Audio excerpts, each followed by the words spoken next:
Good evening, my name is Toby Lepatty Mesme, and this is another edition of MesmePolitics for Saturday night, the 23rd of January, 2021, bringing you all the latest from UK and US politics for the next half hour from a unique leftist perspective. Come say hello, come get involved. Thanks for joining us.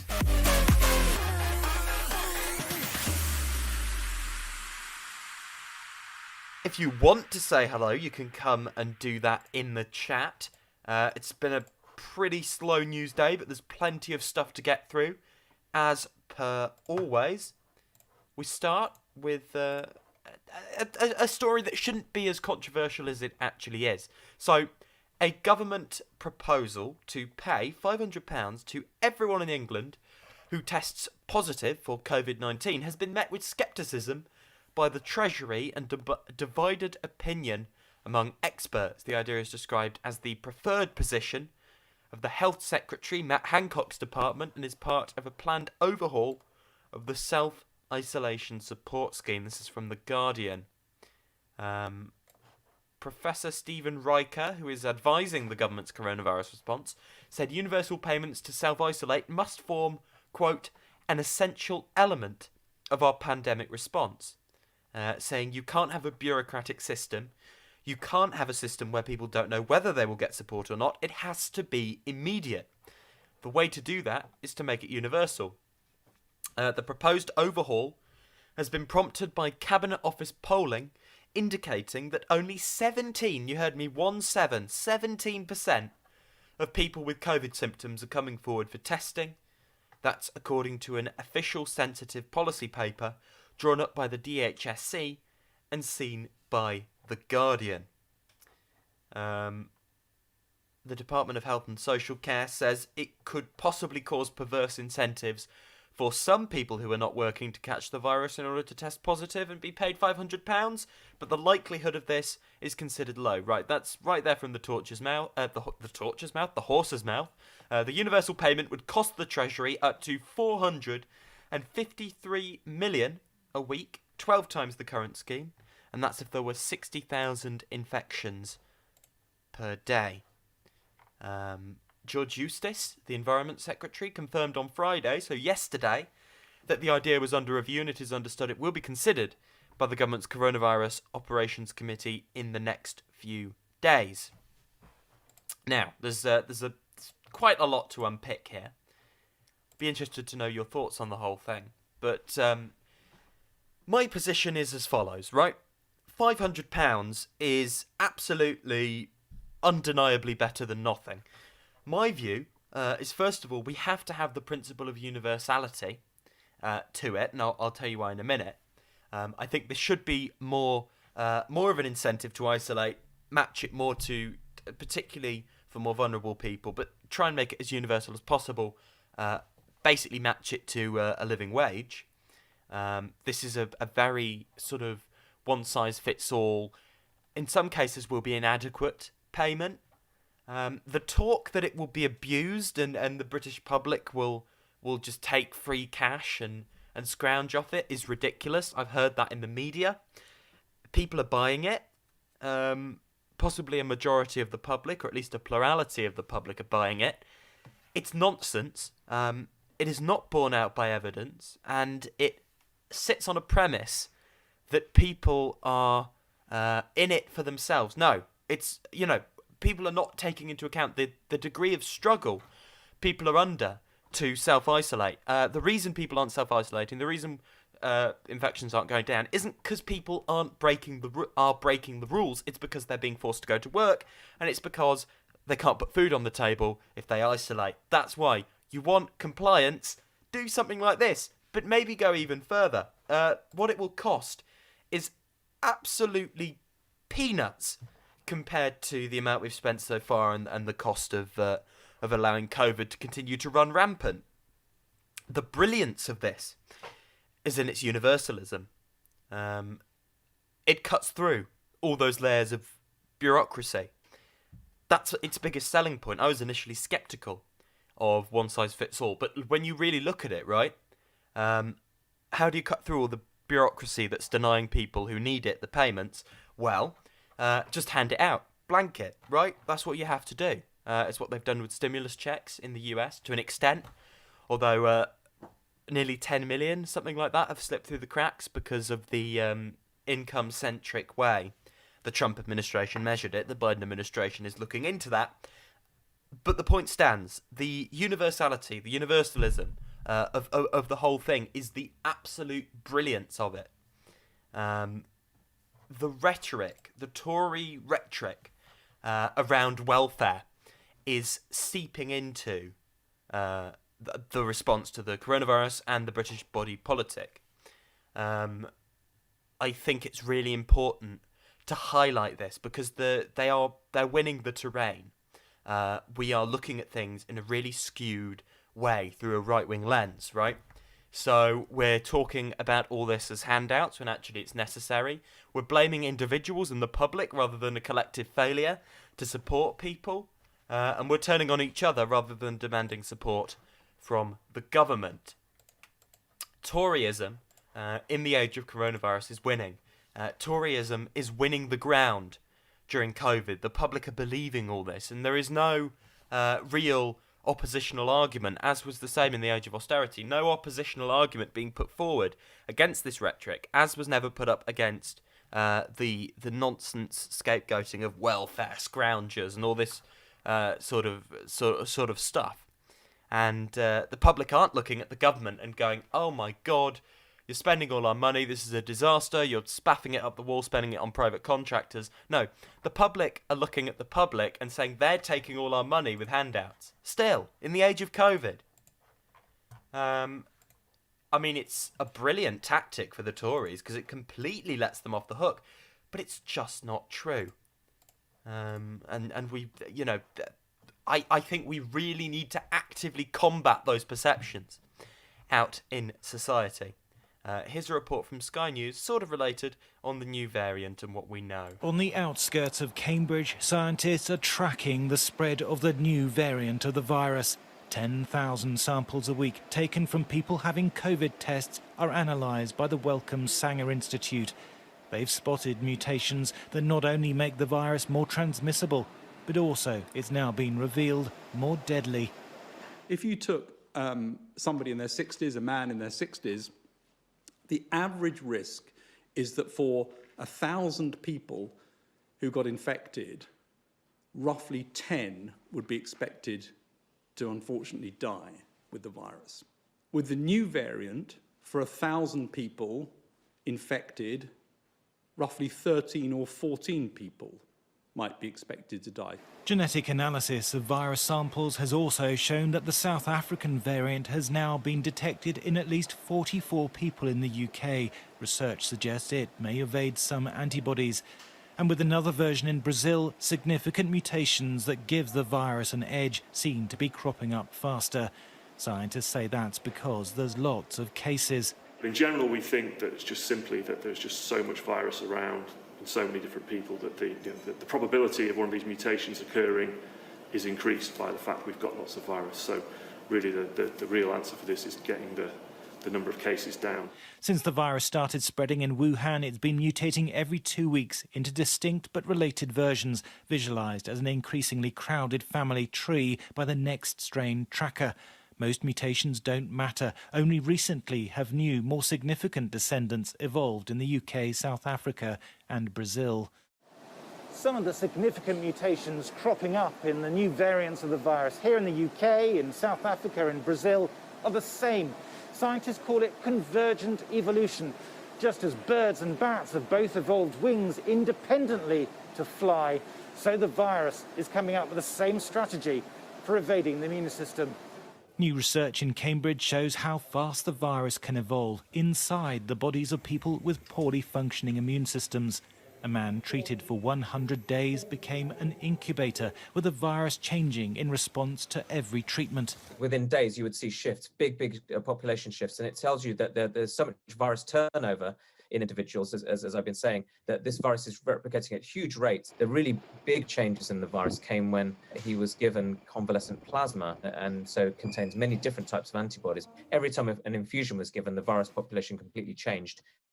All the evidence shows the vaccines are effective against the UK variant. 5.5 million people have so far had their first dose, and because the vaccines are being targeted at those most at risk, deaths should soon start to fall, despite the new variant. Thomas Moore, Sky News. Don't know what that was. That's from Sky News there, a report on the new variant. Over to more local affairs over in the UK and... Sorry, quick problem with the microphone there. I think we're all good. So, the Labour Party has called for the government to invest billions of pounds in the UK car industry to help it recover from the coronavirus pandemic and to push forward the transition towards electric cars. The stimulus for motor manufacturers envisaged by Labour would be on a similar scale to the support given by Germany and France, which last year earmarked 5 billion, that would in euros, that would be 4.4 billion pounds sterling and 8 billion euros respectively for their car makers. The car industry has suffered a torrid year, with the pandemic lockdowns causing the biggest annual drop in car sales since the Second World War. At the same time, car makers must still spend heavily on switching production to electric vehicles, ahead of a ban on UK sales of fossil fuel vehicles by 2030. Labour's plan would include bringing forward investment in electric car chargers and investing in facilities for battery production, known as gigafactories and recycling. It would also bring forward procurement of zero-emission buses, a policy strongly backed by UK bus makers who are struggling to make sales.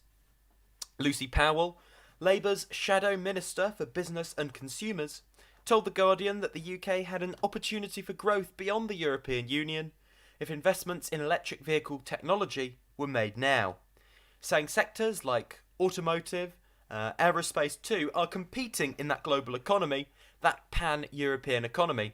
If we don't keep up with the level of support, and particularly the level of stimulus that's going into these sectors in Germany and France, we're going to see the demise of these sectors a lot faster. It's true, right? We haven't had, in this country, an investment-led strategy or an industrial strategy for too long. We've had a lost decade of productivity. This looks set to continue. We're going to be dealing with the ramifications of COVID for a very, very long time. And on top of that, a hit in the form of a hard Brexit to those various industries that were dependent on supply chains. So whether it's electric cars, whether it's other areas, green technology, we are going to need, if we want more productivity, if we want a more prosperous economy, we're going to need a government-led, a state-led investment strategy to foster an industrial strategy for the 2030s. We need to be thinking about the 2030s, the 2040s, now in the early stages of the 2020s. Brexit can, in the right circumstances, act as a reset and a chance to rebuild much of the damage Thatcherism wrought upon now post-industrial communities right across Britain. But this government has no particular ambition to do any such thing.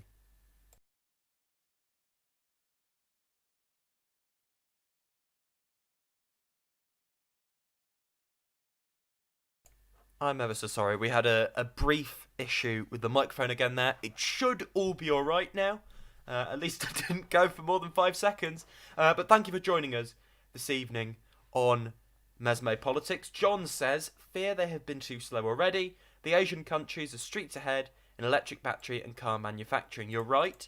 The environment in terms of competition is really, really dire for for most things in terms of this country. We're always going to have to be a much smaller player than sort of the gung-ho and bluster types wanted us to be.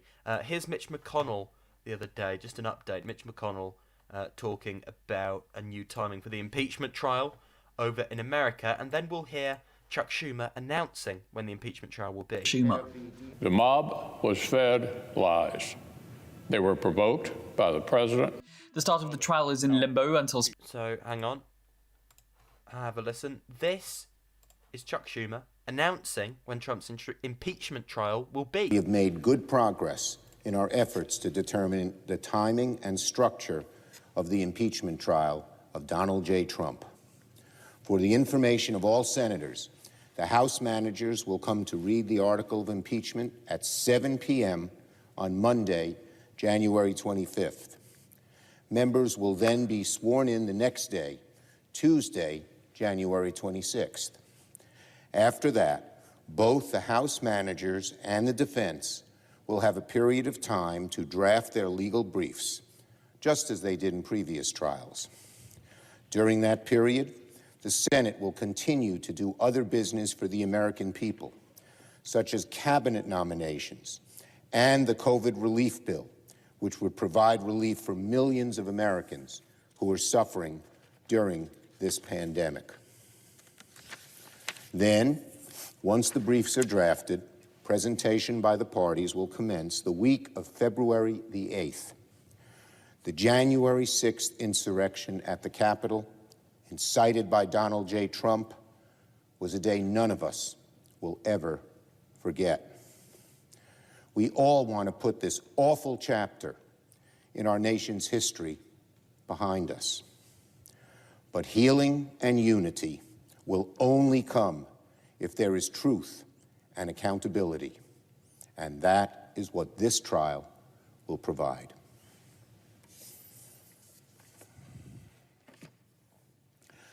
Now, Mr. President, I ask unanimous consent that upon the conclusion of morning business on Monday, January 25th, the Senate proceed to executive session to consider the following nomination. Executive calendar number 2, the nomination of Janet Yellen to be the Secretary of the Treasury. Further, that the time until 5:30 be equally divided between the two leaders or their designees, and that at 5:30 the Senate vote without intervening action or debate on the nomination.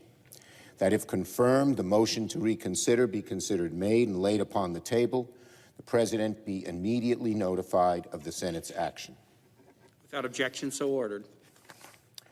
Now, Mr. President, I ask unanimous consent that when the Senate completes its business today, it adjourn until 3 p.m. Monday, January 25. Further, that following the prayer and the pledge, the morning hour be deemed expired, the journal of proceedings be approved to date, the time for the two leaders be reserved for their use later in the day, and morning business be closed. Further, that upon the conclusion of morning business, the Senate proceed to executive session to consider the Yellen nomination as provided under the previous order. Without objection, so ordered.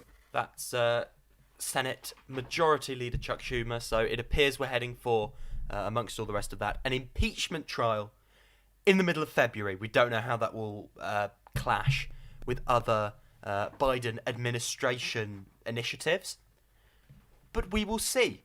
And back over to another story. So it's been less than 2 weeks since Representatives Peter Mejia, Tom Rice and Liz Cheney broke with nearly all of their Republican colleagues in the House and voted to impeach President Donald Trump in their home states. The backlash is already growing. This is from the New York Times. So in Michigan, there's a challenge to Mr. Mejia. Is it Mejia? Mejia? It's M-E-I-J-E-R. Can't do it justice. Received a boost when Steve Bannon promoted him on his podcast. In South Carolina, a local Republican is getting so many calls urging him to run against Mr. Rice that he can't keep his phone charged. And in Wyoming, a state senator called Miss Cheney, the number 3 Republican in the House, out of touch with her home state as he announced his primary campaign against her. Well, the initial conclusion here is that the Republican Party is, frankly, beyond help. It is now the home of fruitcakes, basically. It is the home of people completely detached from the real world, and it's been cultivating that. You know, it's the inevitable conclusion of where conservative politics has been going for many years. This is the inevitable conclusion of it. But it's still, this is, it started with Reaganism. This is where we've ended up. Well done. Abraham Lincoln to Dwight Eisenhower to Reagan to this. This is where we are. It's dire. It's absolutely dire. And there's not a huge amount any of us can do about it. We now have one party. It's basically a centre-right party. We have one party that is a far-right insanity, religious fundamentalist party. And that's it. I want to play you a clip of Lindsey Graham talking to Antony Blinken, the Biden nominee for Secretary of State, and just hear the string of sort of hideousness in terms of responses to these questions. Do you still consider Iran the largest state sponsor of terrorism? I do. Okay. Do you consider Israel a racist nation? No, I do not. Okay, that's a good start. On immigration, you're soon going to be Secretary of State with hopefully a good bipartisan vote. I think you deserve it. What would you tell the people in a caravan coming toward America? I would say do not come. Yeah, I think that's a good message. Some people on the left have been saying that we should decriminalize entry into the country. Do you agree with that? Not my jurisdiction, but I disagree. Okay, all right. China. Secretary Pompeo designated the Chinese Communist Party as having engaged in genocide regarding the Uyghur Muslim population. Do you agree with that designation? That would be my judgment as well. You do agree? Yes. Do you believe that the Chinese Communist Party misled the world about the coronavirus? I do. We're on a good start here. So this really, I just very much appreciate that. How am I supposed to get excited about something that makes Lindsey Graham this giddy? Blinken is just a less oafish version of Mike Pompeo. Biden's like, what if we just switched out Mike Pompeo with Don Johnson? And that's what they did. Recognizing Juan Guaido, get out of here. Juan Guaido? People still trying to do that, huh? Recognizing Juan Guaido. Juan Guaido, what year is this? This is from Means Morning News on Twitter. And yeah, let's talk about it. So, Biden's foreign policy is shaping up. I mean, we always knew it. It's looking hideous. It was always looking hideous. Most of his appointees are in the pockets of defence contractors. They've acknowledged basically an imposed government in one way or another in Venezuela.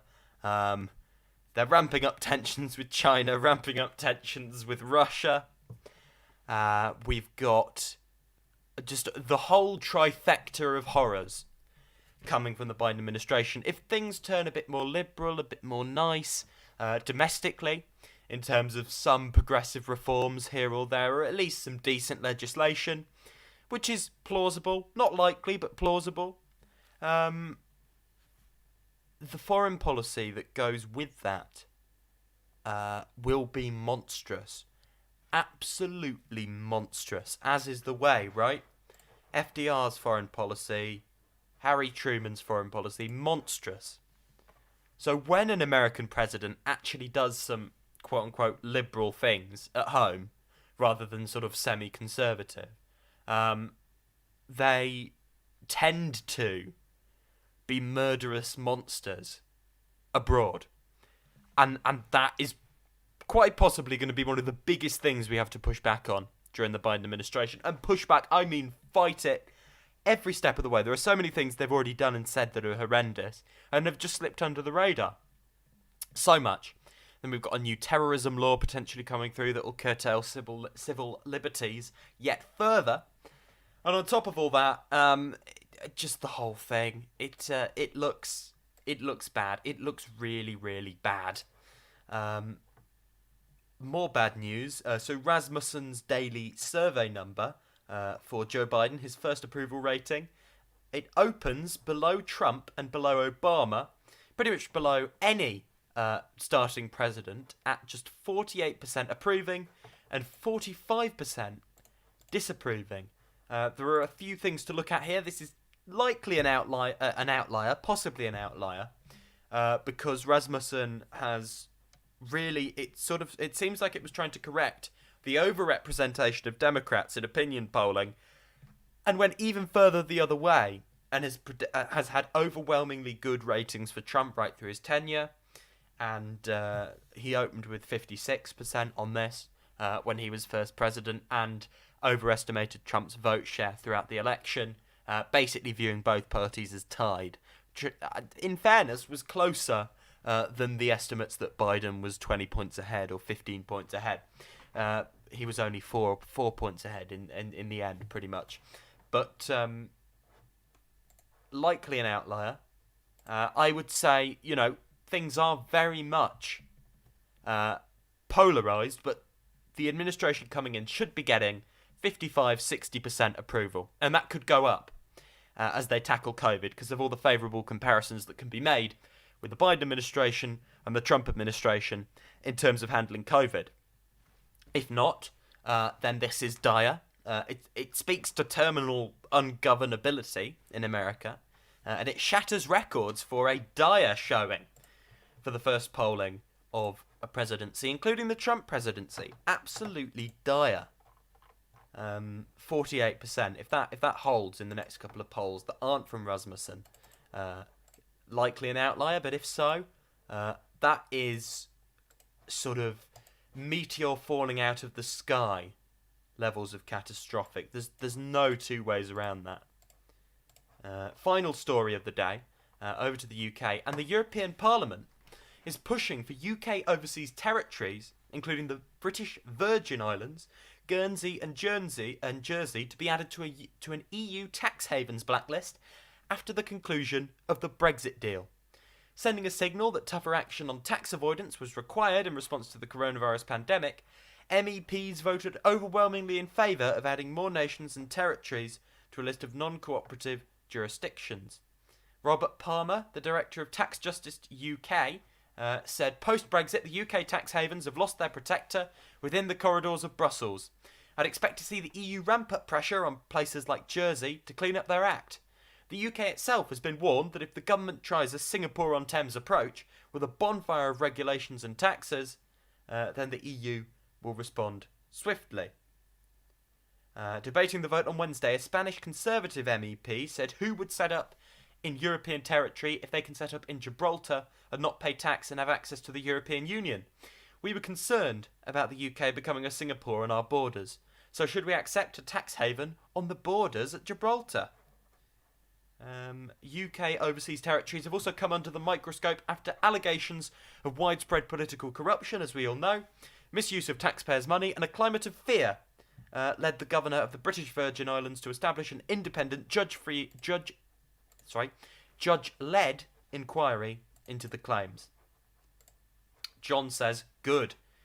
Yes, it's always good to see tax havens take a hit, right? I don't care where it's coming from. I don't care who it's hitting. It's always good to see. That's a little bit of good news in that sense. We'll see how much they follow through. But if the EU steps up in tackling tax avoidance, that's always a good thing. And it is sort of what big organisations like that should be doing, rather than imposing free market conditions on various countries. They should be tackling, using the sort of pooling the power of all those nations to tackle big structural vested interests like that. Good. The Tories do want us to be an offshore tax haven off the coast of Europe. COVID's thrown a bit of a spanner in that project, and increasing scrutiny will also throw a bit of a spanner in that project. But good stuff. It's what isn't good is that was shielded by Europe as long as it was in their interests, and now it's not. They're taking a go on it, but I'll take it still. Before we wrap up, a couple of things I just want to highlight. I wrote about this earlier. Labour is absolutely invisible at the moment, completely invisible. The excuse would be we're in the middle of a crisis, and fair enough, but they are letting the Tories claim the post-pandemic political scene for themselves completely. They have no answers to any of the structural problems this country faces, even less answers than the Tories seem to have with their half-baked, but at least existent answers. And the Tories remain above water by all polling metrics, and they are winning, crucially, the arguments about the post-pandemic world. Labour's timidity may seem sensible or pragmatic, but it could be the death of it in the weeks and months to come. just food for thought. If you want to get in touch with me between now and 7 p.m. tomorrow when we're back, same time, same place, get me on Twitter at TobyJoshuaUK and subscribe to this channel with notifications on.